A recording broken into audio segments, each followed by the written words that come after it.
Creak, creak.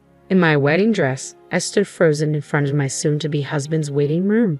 I heard a strange noise coming from inside, a small shaking sound of a table and a raspy voice. A thump, thump. I had a bad feeling. I opened the door just enough to peek inside, hoping not to be noticed. There, I saw the back of my fiancé Daniel standing in front of the table in his tuxedo. I had always imagined how handsome he would look, my pride and joy. But what I saw filled me with utter despair. Trembling, I held up my smartphone and started live streaming. I was determined to expose the sin that stole my happiness. They would pay for their betrayal, and I would ensure I got my revenge. Let's rewind a bit.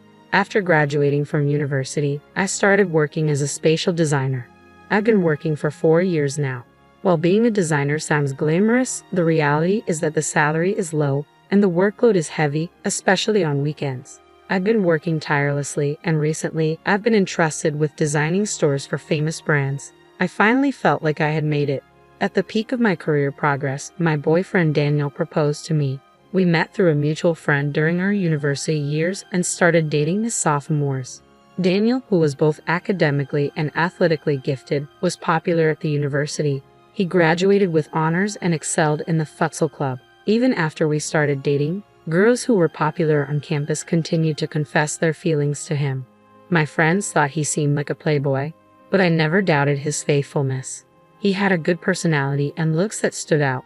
Daniel has been working as a salesperson for a major parts manufacturer since graduation, and he is seen as having a promising future. Lately, he's been busy with work, creating sales materials, and often coming home late. He said it was a job that could only be done on the company's computer, so he couldn't work from home. Since I usually got home earlier, I took on the majority of the house chores. I accepted it as part of our lives. Recently, preparations for our wedding and meetings with our families have kept us busy, leaving little time for ourselves. This had been a concern for me. I thought that my worries would vanish once the wedding was over and we settled into our married life. But I could never have predicted what was to come. Our 7-year relationship, which had begun during our university days, was about to end in the worst possible way. About half a year after accepting Daniel's proposal, we went back to our hometown to introduce him to my family. My younger sister, Amelia, who was 2 years younger, had surprisingly come home too.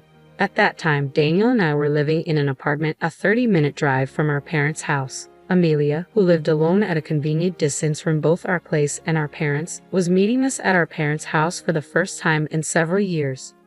"Huh, you're home. That's unusual. I hadn't heard that Amelia was coming."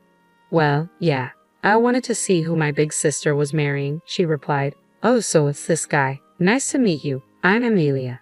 She was always overly friendly, but something about Amelia's sweet, babyish voice bothered me a little. "Nice to meet you. I'm Daniel," he greeted back in a gentlemanly way. The way Amelia grinned at that moment made a strange discomfort grow inside me, but I didn't think much of it, as Daniel didn't seem to react unusually. My sister Amelia and I are polar opposites. Amelia, who is good at winning people's hearts, always gets what she wants. She's not exactly a beauty, but her charming smile captures people's hearts.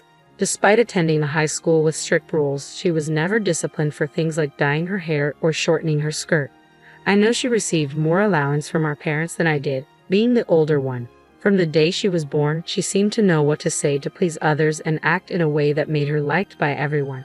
On the other hand, our parents often told me that I was too serious and that I should be more like Amelia. Amelia currently works as a salesperson for a mobile phone company and has been there for 2 years. Apparently, she's consistently among the top 10 salespeople nationwide. My sister and I have completely opposite personalities. While we haven't fought since we grew older, we haven't been particularly close either. There were times I wished I could be more like Amelia, who knows how to navigate the world effortlessly. But now I have Daniel, and a happy life awaits us. Sure, there were moments when I felt envious comparing myself to my younger sister, but now I was about to start a new family with the love of my life. I had a positive outlook on life at that time. 3 months passed and we finished registering our marriage. Preparations for the wedding ceremony were steadily proceeding. I was mainly the one pushing forward with the wedding plans. Daniel, in his 4th year at the company and taking on more responsibilities, sometimes couldn't come home due to work. Initially, Daniel was enthusiastic about the wedding ceremony, but gradually he showed less and less interest. "Hey, about the wedding guests. I just got home and I'm tired. Can we do this another time? Besides, do whatever you like. I trust you. Oh, and I'll be coming home tomorrow. He would casually dismiss wedding topics like this. Deep down, I was frustrated, but I took a deep breath to calm myself down. Are you sure you're okay taking on so much work before the wedding? Aren't you tired? I'm fine, thanks. As the wedding ceremony approached, Daniel seemed more swamped with work. I wished he could show more concern about it as my fiancé. However, I tried to remain patient and supportive. I thought that Daniel being recognized at work and increasing his income was a good thing for us as a couple, and I tried to stay positive. Amidst all this, on a weekday night with only a month left before the wedding ceremony, Daniel, who had been coming home late as usual, came home unusually early. You came home early today. Dinner is ready, I said. Before I knew it, all the house chores had become my responsibility. Thanks, but more importantly, I have something to discuss with you, he replied. What's wrong? I asked, wondering why he seemed unusually excited. Do you want to get new cell phones? If we buy 2 at the same time, it's a good deal. Some mind you business with said they can give us a bonus for introducing their services. It was true that I had been wanting to replace my cell phone, and Daniel had been complaining about his old one.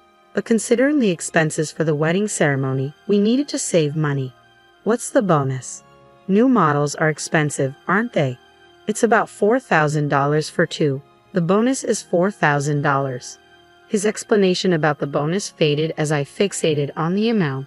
Well, actually, I already bought them. Excuse me.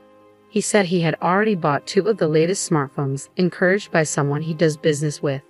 You just have to pay your share. The device fee is in installments. Though we both worked and were about to become husband and wife, we had agreed to manage our bank accounts separately for a while and discuss it again when we wanted kids in the future. So now, he wanted me to pay for my portion of the phone he had bought on his own. But what's bought is bought, and we can't return it. I remembered we were planning a surprise using smartphones for the wedding ceremony. The latest model could capture beautiful images, so maybe it was okay. Seeing Daniel looking pleased, I lost the will to get angry and forced myself to accept the situation. 1 month later, our long-awaited wedding ceremony finally arrived. I chose the pure white dress with my mother and mother-in-law. Daniel, who was busy with work and couldn't help with the preparations much, will surely be surprised when he sees me today.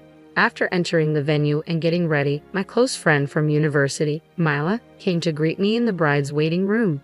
Olivia, congratulations, Mila said, tears in her eyes. Thank you. Hey, do you think the surprise will go well? I asked. I had planned a special event and asked the venue staff to prepare my smartphone to be connected to the screen. We were set to perform a surprise interview with the guests. I thought a regular event would be boring, so I asked the staff to do various things in terms of production for the ceremony to meet my demands. I wanted to pay attention to the details, an occupational hazard of being a spatial designer. The guests are already seated, so why don't you show the situation in the waiting room, like a sideshow, just like the groom's waiting room? You're right, that sounds really fun. Since I had planned the smartphone performance with the staff without involving Daniel, I hadn't told him about it yet. It would be a surprise if I suddenly informed him during the ceremony, so maybe it would be nice to give him a heads up and show him a little bit in advance. Feeling excited, I headed towards Daniel's waiting room. In front of his waiting room, I took a deep breath slowly, imagining how great Daniel would look in his tuxedo. Thinking that, I opened the door a little bit. Then I heard some noise, a small shaking sound of a table and a raspy voice. I wondered if he was with someone. I opened the door a bit more quietly so as not to be noticed. I saw the back of Daniel in his tuxedo, standing and facing the table. Peeking in from a bit of an angle, I could see someone lying on the table. Leaning a bit more to take a better look, I was shocked to see Amelia lying on the table. Unaware of me watching them, the two were so focused on each other. I was frozen for about 5 seconds, but then I comprehended what was happening. Surprisingly calm, I immediately took out my smartphone and turned on the live stream. I was determined to have him obliterated by society. The two in front of me were completely oblivious to my presence, and I kept filming them with my smartphone for the next 10 minutes. The venue staff had done an excellent job preparing for the surprise in the hall with the guests. This entire incident was displayed on the large screen in real time. Ironically, the new smartphone came in handy. The clear image was evident even from a distance. As it was being filmed, the guests watching the live stream were speechless. My parents and in-laws noticed the commotion, and my father-in-law was furious. My mom held him back as he raged, "That idiot son. I'm going to punish him right now." He recorded the images on the screen as evidence. After live streaming the whole incident, I stayed hidden and watched the situation, straining my ears to listen to their conversation. "Didn't you say that you wouldn't go back home when Olivia and I went to greet your parents?" It seemed they were talking about the time we went to greet my family half a year ago. "Sorry, I just thought it'd be fun and popped in. Your sister was a bit sucky, wasn't she?" She looked hilarious. It was tough pretending it was our first time meeting each other, but we weren't found out, were we? Anger welled up inside me. Was all that pretending to be meeting for the first time just an act? I couldn't believe they'd had a relationship since half a year ago. She basically never suspects me of cheating. I've never been caught since university. This guy was a serial cheater. I couldn't stop trembling with all the anger I had for him. I momentarily became dazed with shame and emptiness, realizing I had never doubted his fidelity once in the 7 years we've been together since our sophomore year in university. As the two adjusted their clothing and started heading in my direction as if nothing had happened, panic set in. I needed to avoid being discovered. I stepped away from the door and quickly headed for the family waiting room.